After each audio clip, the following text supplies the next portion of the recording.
अस्सलाम वालेकुम वरहमतुल्लाहि वबरकातुहू। इन दिनों मैं नवी में पढ़ती थी। अपने होने का एहसास तो था, लेकिन अपनी खूबसूरती की खबर ना थी।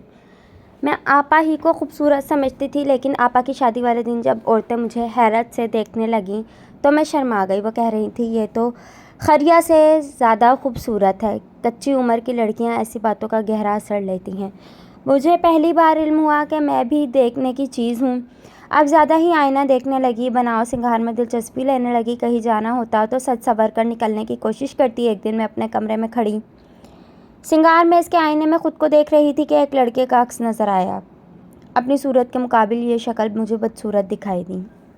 हालांकि फ़हद बदसूरत ना था, वाजिबी सी शक्ल थी उसकी। वो रिश्ते में मेरे मामू का बेटा और आपा का देवर भी था। पहले फ़हद हमारे यहाँ कम आता था। आपा खरिया की जब से शादी हुई थी, वो भाभी को लाने ले जाने का फरीज़ा अदा करने लगा। यूँ उसका हमारे घर आना जाना बढ़ गया। जब किसी नौजवान लड़के का आना जाना बढ़ जाए तो जहन इसकी जानिब मतवज्जा हो जाता है और उसके बारे में सोचें भी आने लगती हैं। एक दिन फ़हद आपा को लेने आया तो मैं घर में अकेली थी। आपा अम्मी के साथ शॉपिंग करने बाज़ार गई हुई थी। उसे मुझसे बातें करने का मौका मिल गया। कहने लगा, निघत, क्या तुमने कभी सर्कस मेला देखा है? मैंने कहा, नहीं तो बताती चलूँ। इन दिनों छोटे शहरों में मेले लगा करते थे, जिसमें थिएटर, मौत का कुआं और सर्कस किस्म की चीज़ें होती थी। ऐसे मेलों ठेलों पर हम लोगों को जाने की इजाज़त ना थी, मगर स्कूल में हमारी कुछ हम जमात लड़कियां जब ये मेले देखकर आती तो बड़ी बातें करती। तब दिल में हसरत जागती कि काश हम भी ये सब देख पाते। इस बार ये मेला लगा तो मेरी हम जमात दोस्तों ने कहा, कल तुम हमारे साथ चलने का प्रोग्राम बना लो, अपनी अम्मी से इजाज़त ले लो, बड़ा मज़ा आएगा। मुझे भला कहाँ इजाज़त मिलने वाली थी। तुम लोग खुशकिस्मत हो, तुम ही जाओ, मैं नहीं जा सकती। उन्हें मैं अपनी मजबूरी बताकर मैंने खुद को बेबस और मजलूम समझा। सोचा कि मैं ज़िंदगी भर इन नेमतों से महरूम रहूंगी और यह हसरत अपने साथ कब्र में ले जाऊंगी। फ़हद ने जब मेले की बात की तो मेरे दिल की हसरत शोले की लपक बनकर आंखों से छलकने लगे। उसने मेरे इश्तियाक को भांप लिया। कहने लगा, समझ गया कि तुम्हें इजाज़त नहीं मिलती। मैं एक तरकीब बताता हूँ, उस पर अमल करो, वरना उम्र भर अफसोस करती रहोगी कि ज़िंदगी में मेला नहीं देखा। मैं हैरत से उसका मुंह तक रही थी। साथ ही मुझे उस्मा और फरहाना की ऑफ़र याद आ रही थी कि कल हमारे साथ चलो, सच्ची बड़ा मज़ा आएगा। क्या खाक मज़ा आएगा, मैंने कहा था।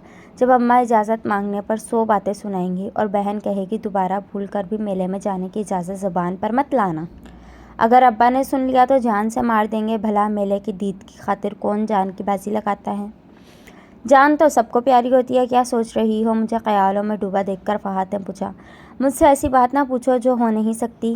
क्यों नहीं हो सकती? अरे भाई, कहाँ ना कि जान इजाज़त नहीं मिलेगी। तुम अकल से पैदल हो। मैं तरकीब बताता हूँ, अपनी 2 सहेलियों को साथ लो और घर वालों से कहो कि तुम्हारे स्कूल में शाम को फंक्शन है, घर आने में ज़रा देर हो जाएगी। कैसा फंक्शन है? क्या कहूँ?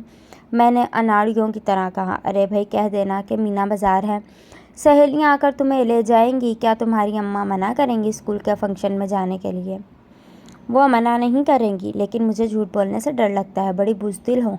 ऐसे बुज़दिल लड़कियां ज़िंदगी में कभी कामयाब नहीं हो सकती। फ़हद ने कुछ इस अपनाइया से बातें की कि मेले से ज़्यादा मुझे उसके साथ जाने में दिलचस्पी पैदा हो गई। उसने कहा था कि सहेलियों को बता देना कि मैं तुम्हारा मामूज़ाद हूँ। मैं मेले में थिएटर के पास तुम्हारा इंतज़ार करूँगा। तुम सहेलियों से कहना कि मेरा कज़न थिएटर का इंचार्ज है, तुम सबके टिकट लेकर रख लूँगा। अम्मी आए तो मैंने हिम्मत कर ली। पहली बार इस किस्म का झूठ बोलने जा रही थी, वो भी फ़हद के उकसाने पर। दिल को तो धड़कना था।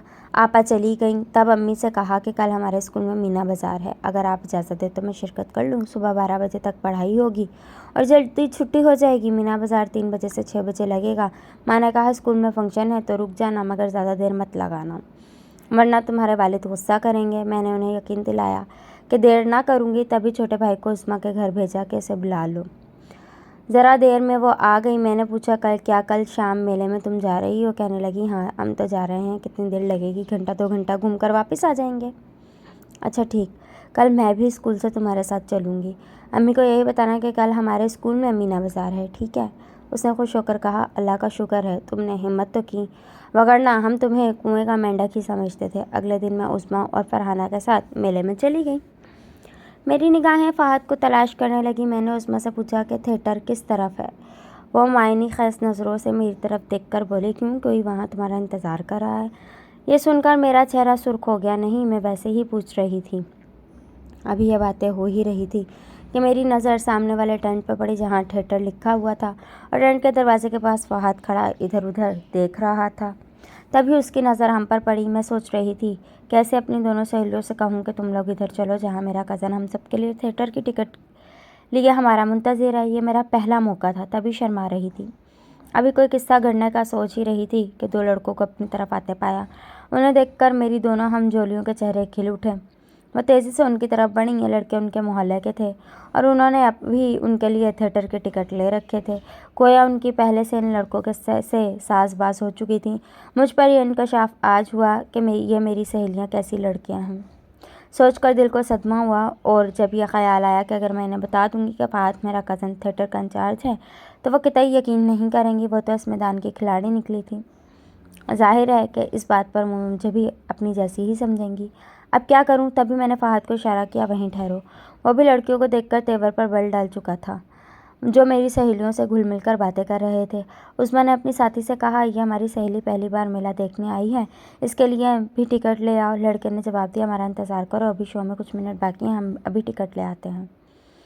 फहाद ये मंजर देख रहा था। लड़कों के जाते ही मैं बिगड़ गई। अकेली ही मेले से बाहर निकल पड़ी और उन्हें कहा कि अब कभी तुम्हारे साथ नहीं जाऊंगी। अगर मुझे इल्म होता कि तुम यहाँ आकर लड़कों से मिलती हो, उनके साथ मिलकर थिएटर देखती हो, तो तुम्हारे बहकावे में आकर यहाँ कभी ना आती। क्या यही है तुम्हारा मेला? वो रोकती रह गई और मैं दौड़ती हुई मेले से बाहर आकर एक दरख्त के नीचे रुक गई। मैं फहाद का इंतज़ार कर रही थी। वो तेज़ तेज़ कदमों से चलता हुआ आ गया और बोला, तुमने ऐसी लड़कियों को दोस्त बना रखा है, मैं तो तुम्हें बहुत सीधी सादी और मासूम लड़की समझ रहा था। मैंने कहा, वो मेरी हम जमात है, लेकिन मैं कभी इनके साथ कहीं नहीं गई। आज तुम्हारे कहने पर उन्हें मीना बाज़ार का बताकर मेले पर चले आने को कहा था। यह तरकीब तुमने ही बताई थी और अब तुम मुझे बुरा भला कह रहे हो। जो उन्होंने और उनके दोस्त लड़कों ने किया वही तुमने भी किया। मुझे खबर होती कि ऐसा सीन होगा तो कभी तुम्हारी बातों में ना आती। ये कहकर मैं रोने लगी। उसने कहा, अब रोना धोना बंद करो, वरना पास से गुजरते लोग जाने क्या सोचेंगे। चलो मैं तुम्हें तुम्हारे घर छोड़ दूँ। उसने मुझे अपनी मोटर बाइक पर बिठा लिया और घर के नज़दीक उतार कर बोला, तुम घर जाओ, मैं थोड़ी देर बाद आ जाऊँगा। अल्लाह का शुक्र कि मैं स्कूल टाइम से सिर्फ 2 घंटे देर से पहुंची थी। अम्मी बोली, कैसा रहा मीना बाज़ार? अच्छा था, लेकिन मैं जल्दी आ गई। अच्छा किया बेटी, तुम्हारे वालिद आ जाते तो 100 तरह के सवालात करते कि अभी तक निगहत स्कूल से क्यों नहीं आई, क्या खबर तुम्हें लेने खुद स्कूल चले जाते। जी अम्मी, आज तो मीना बाज़ार गई हूँ, आइंदा कभी नहीं जाऊँगी। यह कहकर मैं अपने कमरे में घुस गई। इस वक्त फहाद हमारे घर ना आया, लेकिन उसने आपस से मेरी शिकायत कर दी कि अपनी बहन का ख्याल रखना, उसकी सहेलियाँ अच्छी लड़कियाँ नहीं हैं। आपा ना समझी, मगर कह दिया कि अच्छा, अम्मी से कहूँगी इसकी सहेलियों पर नज़र रखें। मेरी किस्मत में फहाद से ही शादी लिखी हुई थी, सो हो गई, लेकिन वो आज भी उस्मा और फरहाना से दोस्ती के ताने देते हैं। कहते हैं कि तुमने क्यों ऐसी सहेलियाँ बनाई थी, जबकि इंसान अपने दोस्तों से पहचाना जाता है, और इस ताने का मैं उन्हें आज तक जवाब नहीं दे सकती। लेकिन मैं आज भी सोचती हूँ, अगर मेरी दोस्तें ऐसी थीं तो इसमें मेरा क्या कसूर था। अल्लाह हाफिज़।